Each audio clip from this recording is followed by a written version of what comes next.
Hey, what's up everybody, it's me Jordan, and I'm back with another drawing video. This time I'm doing the colouring for my Eyeless Jack creepypasta drawing I did.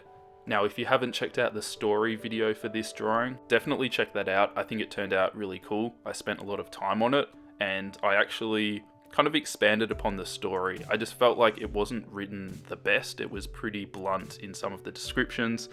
So I padded it out a little bit, added some more descriptive language in it, I guess. So I hope you guys enjoy it. But for this video, I kind of just decided to do a regular narrated version for you guys who don't like creepy stories. That's what this is. I'm sorry if you guys have already seen the drawing, but I'll try and give a couple of tips and maybe talk about some of the process as well. So hopefully keep it a little bit informative for you guys who actually care about drawing and some of the technical aspects of it. The inking video is also on my channel, so you can check that out if you want to see how I did the line work. But that's enough of all of that. Let's talk about the drawing. The design of this is basically a masked character who's wearing a hood, and he's also a little bit of a murderer slash organ harvester, so I decided to give him a scalpel just because it seemed creepy and kind of fitting for what he does. There's something that's just about like hospital materials and all that kind of stuff they use in surgeries. It just kind of grosses me out a little bit. I've just watched so many horror films when they get all tortured and stuff. Yeah, I'm still scarred. The main challenge of this drawing was trying to make it look interesting because the mask specifically doesn't have any nose hole or mouth holes. There's a lot of just empty space, and he's wearing a black hoodie as well, so it just felt like there's lots of nothing going on. That's why I kind of brought in lots of smoky effects and lots of blood, because I like drawing blood. I just find it really fun. I get a few people saying, your drawings are really cool, but why do you draw so much blood? I don't know. I'm not a weirdo. Well, that's debatable. I think I enjoy it because I freehand it over the top, and there's something weirdly satisfying about knowing that you could completely stuff up your drawing if you don't do it well. Yeah, it just sounds like I'm a weirdo now, doesn't it? Yeah. So I feel like that helped make the drawing a lot more interesting. Also, I made sure to add lots of texture to his blue mask, and that was pretty fun to do. So you just go in with like a pretty rough base of blue, and then slowly build it up. And I did a lot of work with my Prismacolor pencils to give it a bit of texture, because I feel like the texture makes a really big difference. For colouring the blood, I pretty much just used two different Copic markers. I used the cherry white marker and a light mahogany. Occasionally I'll go in with a darker marker as well, just like a really dark red. But I've found that just with those two colours you can get really good blood effects. I just use the cherry white marker to kind of spread the light mahogany around a bit. It's kind of hard to describe, but you can kind of see what I'm doing. It kind of ruins the marker a bit, so maybe have some spare tips or have a spare cherry white marker if you don't want it ruined. Otherwise, just tear it up. That's what I do. No regrets when I'm colouring. So I'm doing the hand now. When I originally did the drawing for this, the sketch and just designing this piece, I didn't add the hand in there. I just had the hooded character with his blue mask. But I just felt like it was missing something, so I added the hand in there with the scalpel. And I use my own hand as a reference for this. That's the cool thing about drawing hands. You've always got that reference available. You could say it's quite handy. Yup, I am not above making extremely lame puns. You guys probably should have just watched the narrated story version of this video and not this one. But we're nearly halfway through, so you've kind of committed a little bit too much and you may as well just stick it out.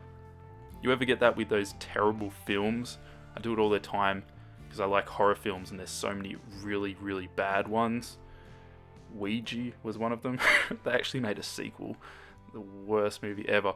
But you're watching it and it is just so bad. But you've watched it for a bit and you're like, well, I may as well waste another half an hour of my life and finish it just for the closure. So that's kind of where this video is going at the moment, I feel. While I'm completely off topic, I may as well continue. So I had this dream last night where I was watching a bunch of my old videos and I just hated the commentary so much. I was like deleting videos and then doing the commentary again. And it was kind of relieving when I woke up. I still feel that way about old videos. There's just something about the commentaries, which I just cringe listening to again. Even when I edit the videos, I'm like, God, do I really sound like that? Do I even speak proper English? The amount of like mistakes I make is just crazy. I don't think people realize how difficult narrating these videos can be, because it's not like when you're doing a gameplay or something like that a lot of YouTubers do, and you can just react to what's happening in the game. You've actually got to like talk about the drawing and talk for a long time, because the drawings take a long time, and it's like, well, what do you talk about for that long? You're talking to yourself. It's just really weird. You kind of get used to it as you go, so that's kind of something that I've just learnt along the way. I just kind of ramble about other stuff and it's okay, but it's just kind of interesting, and it's kind of funny going back and watching some old videos. They're so bad. I almost feel like deleting some of my old videos, but I kind of want to leave them up there just because I always tell you guys how important practice is, especially with drawing and improving your skills with that, but obviously with anything that you do. So you can just go back and watch my old videos and kind of have a laugh about that and just see how far they've come. It's pretty crazy, but I just want to thank you guys who have stuck around for that long, because I know some subscribers have been around since a really long time, because I've been on YouTube for quite a long time. I just didn't really grow my channel much because my videos were so bad. But now it feels like it's kind of starting to grow and I'm getting more comfortable with it, and I really enjoy doing it. So thank you guys who have stuck around. I'm just finishing this drawing off, doing my white highlights, and I've done some shading with my soft pastels as usual. I decided to add even more smoky effects in the background just to kind of blend it into the background a bit more. Did I go over the top?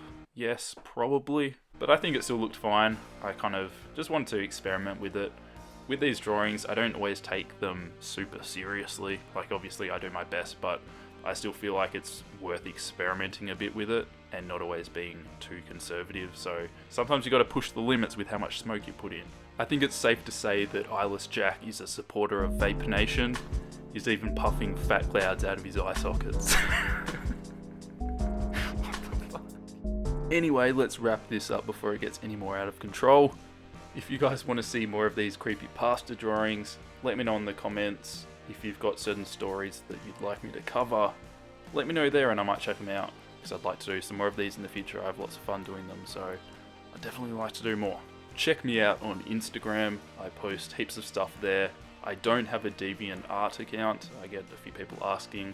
I post everything on Instagram, so if you want to see photos of my artworks, definitely check that out. If you enjoyed the video, let me know by giving it a thumbs up. That would be much appreciated. And like always, I will catch you guys next week in next week's drawing video. For attention or something, but I don't know if it was paranormal or whatever stupid words people used to describe the supernatural phenomena. But after that thing visited me, I believe in that paranormal trash now.